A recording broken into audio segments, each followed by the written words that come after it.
Pada saat baginda Nabi SAW akan meninggal dunia dan beliau lagi sakit keras, maka beliau keluar karena mendengar beberapa sahabatnya menangis terisak-isak, khawatir kalau beliau meninggal dunia. Maka beliau pun keluar, kemudian naik di atas mimbar semampu beliau. Setelah memuji Allah Subhanahu wa taala dan bersalawat untuk diri beliau sallallahu alaihi wasallam, maka beliau mengatakan, wahai sekalian manusia, fa inna mau'iduna haud. Wahai sekalian manusia, maknanya jangan kalian bersedih, karena pertemuan kita yang sebenarnya yang akan abadi itu bermula dari haudku nanti. Haud itu telaga beliau. Nabi SAW diberikan telaga oleh Allah dua, di mahsyar nanti namanya haud, dan nanti di surga namanya kautsar, yang ada surah Al-Kautsar. Kata Nabi SAW, haudku nanti di mahsyar itu seluas pandangan mata. Dalam riwayat dikatakan antara Madinah sama Hajar, atau kurang lebih 1000 km perjalanan, dipenuhi dengan canteng-canteng seperti jumlah bintang di langit. Siapa yang minum darinya tidak akan pernah haus selamanya.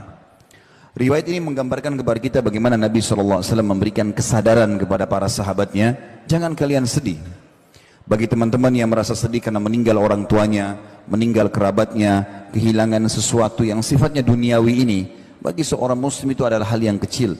Kalau kerabat kita meninggal atau orang yang kita cintai, teman-teman sekalian, dia tidak hilang.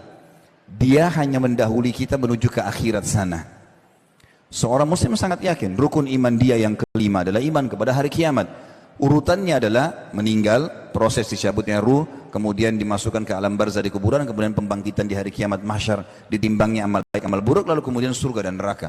Dan kita sudah dapat rinciannya. Kita sekarang di muka bumi ini setiap saat ada buku sudah terjemahan bahasa Indonesia cukup banyak berhubungan dengan masalah surga.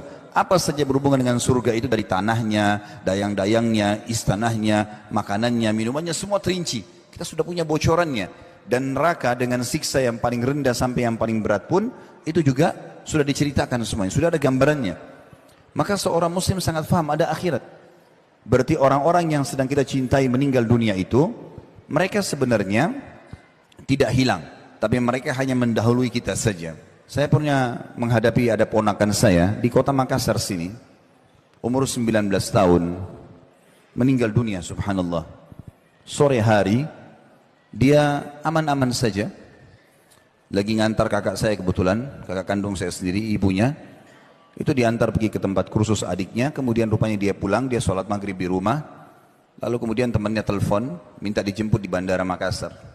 Dia keluar habis sholat maghrib, begitu keluar dari pintu tol Makassar menuju ke bandara, ditabrak oleh mobil besar, truk, meninggal dunia di tempat. Tidak ada satupun kerabat yang tahu ini berita. Meninggalnya maghrib sekitar jam 6 sore, nanti jam 12 malam baru kami tahu. Saya pun lagi di Jakarta waktu itu, kemudian saya ditelepon oleh salah satu kakak saya juga, kalau ponakan kita sudah meninggal. Saya ambil pesawat pertama dari Jakarta, habis sholat subuh, ke Makassar. Begitu saya tiba di Makassar, di Panakukang Mas, tempat beliau, kemudian saya masuk, kerabat sudah mengatakan, kakakmu ini dari tadi malam gak bisa tidur, gak makan, selalu bangun, pingsan lagi, gak ada keluarga yang bisa hadapin. Maka saya dudukkan kakak saya bilang, kak duduk sebentar. Begitu beliau duduk, saya bilang, kebetulan anak ini bernama Hamdi, rahimahullah, sudah meninggal, ponakan saya. Lalu saya mengatakan, kalimat pertama saya, Hamdi ini tidak hilang. Itu bahasa saya pertama. Karena pemahamannya, kakak saya memahami anaknya sudah hilang. Hamdi ini tidak hilang. Kok bisa? Dia tiba-tiba duduk, lalu dia mengatakan, kok bisa? Bukan dia sudah meninggal? Saya bilang, iya. Sebagai seorang muslim, kita yakin dia tidak ada di depan mata kita sekarang, walaupun sudah dikubur, tapi kita sangat yakin akan bertemu di akhirat. Tidak mungkin tidak. Orang-orang yang meninggal terlebih dulu, seperti ibu kami sudah meninggal. Ada paman kami namanya Fulan, saya sebutin. Nama paman kita si Fulan, nama tante kita si Fulan, meninggal dunia semuanya. Toh juga mereka sudah menuju ke akhirat, dan kita sedang menuju ke sana. Saya sama kakak pun ini sama-sama. Asal tiketnya sama, iman dan amal soleh nggak ada masalah. Maka akan ketemu di sana, dan itu kita yakin sekali. Sebagaimana dunia ini ada kehidupan akhirat di sana. Terbaik kita kerjakan sini, kita akan panen di sana.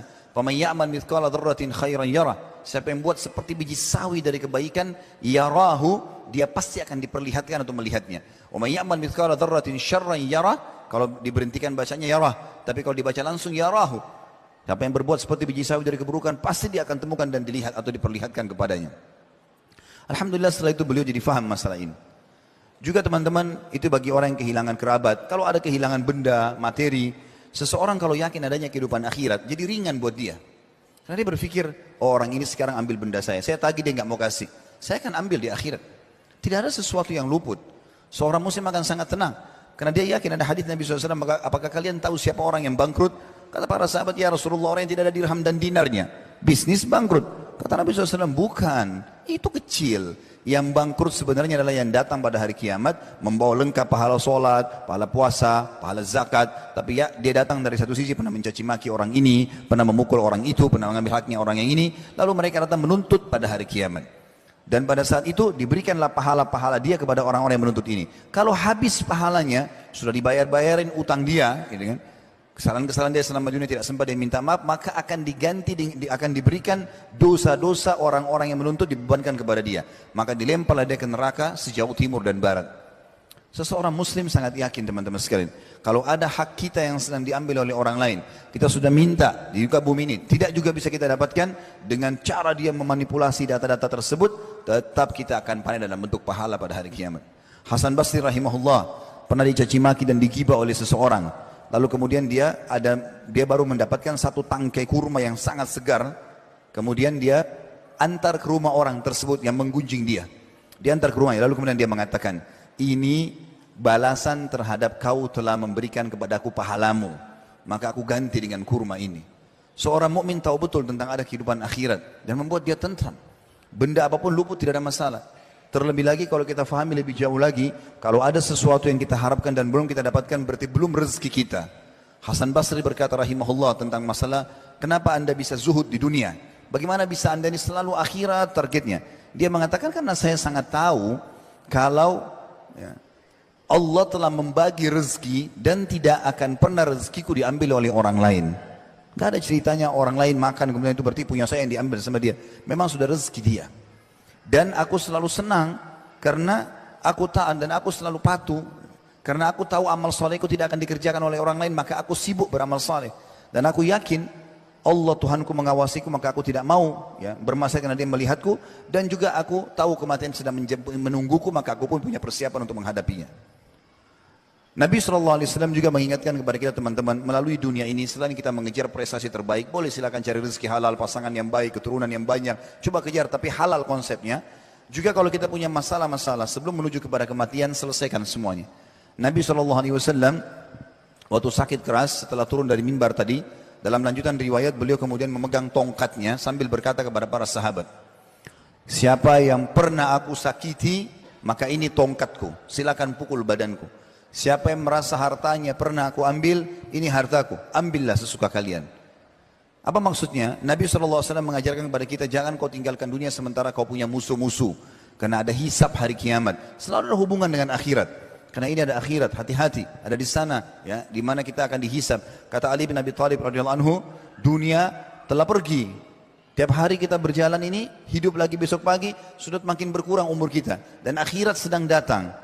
Dan dua-duanya punya anak-anak, maka jadilah diri kalian anak-anak akhirat. Ingatlah, di dunia amal tanpa hisab, tapi di akhirat hisab tanpa amal. Jadi selalu dihubungkan dengan masalah akhirat. Ingat, yang kau kerjakan sini akan kau tanggung jawabkan di sana nanti. Juga bagi teman-teman yang pernah putus asa dalam beramal, merasa dirinya, oh saya pernah buat dosa, maka saya merasa tidak mungkin Allah maafkan saya. Ini keliru. Rahmat Allah luas. Dalam sebuah hadis sahih riwayat Bukhari dikatakan, nanti akan didatangkan orang pada hari kiamat dihisab oleh Allah Subhanahu wa taala. Maka pada saat dipanggil namanya si fulan, majulah, maka dia menuju ke arsy Allah, akan dihisab oleh Allah Subhanahu wa taala. Maka mata semua menuju ke orang tersebut. Lalu Allah menutupinya dengan cahaya. Di dalam hadis dikatakan, lalu tidak kelihatanlah dia oleh orang-orang yang lain, lalu Allah bertanya kepadanya, "Hai fulan, bukankah kau telah bermaksiat kepadaku di waktu ini?" Dia mengatakan iya. "Bukankah kau telah begini dan begitu?" Dia mengatakan iya. Dia akui semuanya. Lalu dikatakan, "Apa yang kau harapkan dariku?" Kata Allah kepada hambanya, lalu hambanya mengatakan, aku berharap pada saat kau berdosa engkau memaafkan dan engkau menutupi aibku itu. Maka kata Allah SWT, ketahuilah aku telah memaafkan semua dosa-dosamu dan aku telah terima semua amal salihmu. Pergilah, ambil bukumu dengan tangan kananmu. Maka Allah Subhanahu wa taala rahmatnya luas sekali. Dalam sebuah hadis sahih dikatakan, Allah Subhanahu, kata Nabi SAW, Allah menciptakan 100 rahmat, kasih sayang. Satu diturunkan di muka bumi ini, diantaranya adalah hewan-hewan yang mengangkat kakinya supaya anaknya tidak keinjak, gitu kan? Atau kasih sayang ibu kepada anaknya, dan Allah masih menyimpannya 99 rahmat pada